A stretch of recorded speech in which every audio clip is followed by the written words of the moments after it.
राधे राधे, हरे कृष्णा।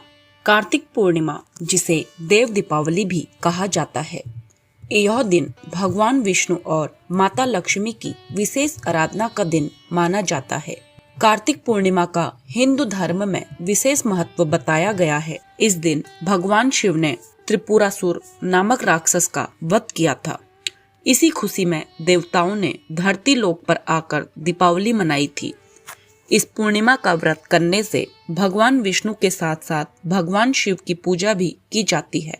ऐसा कहा जाता है कि कार्तिक पूर्णिमा के लिए व्रत, पूजा पाठ और दान आदि करने से घर में सुख समृद्धि आती है।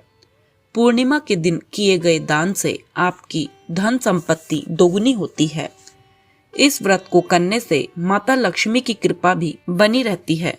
लेकिन बहुत कम लोग जानते हैं कि कार्तिक पूर्णिमा के अगले दिन यानी कार्तिक शुक्ल प्रतिपदा का भी उतना ही महत्व है। कार्तिक पूर्णिमा का हिंदू धर्म में विशेष महत्व है। इस दिन दान पुण्य करने से घर में सुख समृद्धि आती है। इस दिन किया गया दान विशेष फलदायी होता है। पवित्र नदियों में स्नान करने से भी पुण्य मिलता है। तो आइए जानते हैं कार्तिक पूर्णिमा पर किन 5 चीजों का दान करना चाहिए। शास्त्रों में कहा गया है, यस्य दाने प्रसन्न भवति लक्ष्मी नारायण, अर्थात जो व्यक्ति इस दिन सच्चे मन से दान करता है उसके घर में लक्ष्मी नारायण का स्थायी वास होता है। आज हम जानेंगे वो 5 विशेष दान जो इस दिन करना अत्यंत शुभ माना गया है।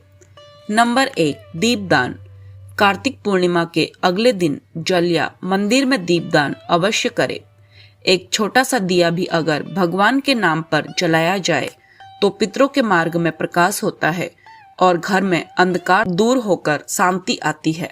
दिया जलाते समय यह मंत्र कहें, ओम दीप ज्योति नमस्तुभ्यम, और मन में भगवान विष्णु और माता लक्ष्मी का ध्यान करें।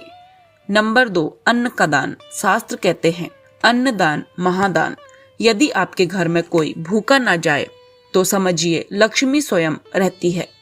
इस दिन किसी गरीब, ब्राह्मण, साधु या गौशाला में चावल, दाल, आटा या गुड़ का दान करना अत्यंत पुण्यकारी है।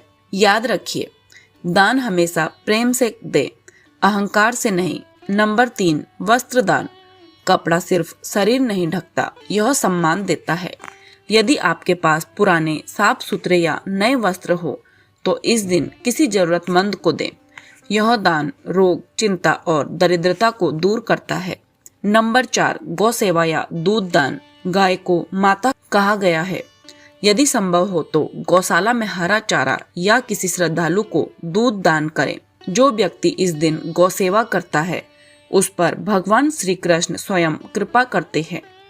नंबर 5, लक्ष्मी नारायण को पीतल का दान। पीतल शुद्ध और सात्विक धातु मानी गई है। इस दिन पीतल का कटोरा, लोटा या थाली गरीब को दान करने से माता लक्ष्मी स्थायी रूप से घर में वास करती है। ध्यान दें, दान छिपकर बिना दिखावे से करना सबसे उत्तम माना गया है। दान करते समय एक बात याद रखें, दान किसी को छोटा दिखाने के लिए नहीं, स्वयं को बड़ा बनाने के लिए नहीं, बल्कि भगवान का दिया हुआ भगवान को ही लौटाने की भावना से करें। जब भाव बढ़ता है तभी फल बढ़ता है। कार्तिक पूर्णिमा पर दान का महत्व। ऐसी मान्यता है कि कार्तिक पूर्णिमा पर सभी देवता धरती पर आते हैं। ऐसे में इस दिन किए गए कार्यों, दान पुण्य करने से सभी देवी देवताओं की कृपा प्राप्ति होती है। साथ ही भगवान शिव, भगवान विष्णु और माता लक्ष्मी विशेष रूप से प्रसन्न होते हैं। साथ ही इस दिन दान पुण्य करने से माता लक्ष्मी की विशेष कृपा प्राप्त होती है। साथ ही घर में भगवान विष्णु के साथ साथ माता लक्ष्मी का वास होता है। दान पुण्य के साथ साथ इस दिन पवित्र नदियों में स्नान करने का भी विशेष महत्व है। अगर आप गंगा स्नान नहीं कर सकते हैं तो घर पर ही गंगा जल मिलाकर स्नान करें। अंत में प्रार्थना करें, हे लक्ष्मी नारायण, हमारे घर में भी प्रेम, शांति, सेहत और समृद्धि का वास रहे। हमारा मन धर्म में रुके, भक्ति में बसे, सेवा में खिले। हरे कृष्णा कृष्ण कृष्ण हरे हरे।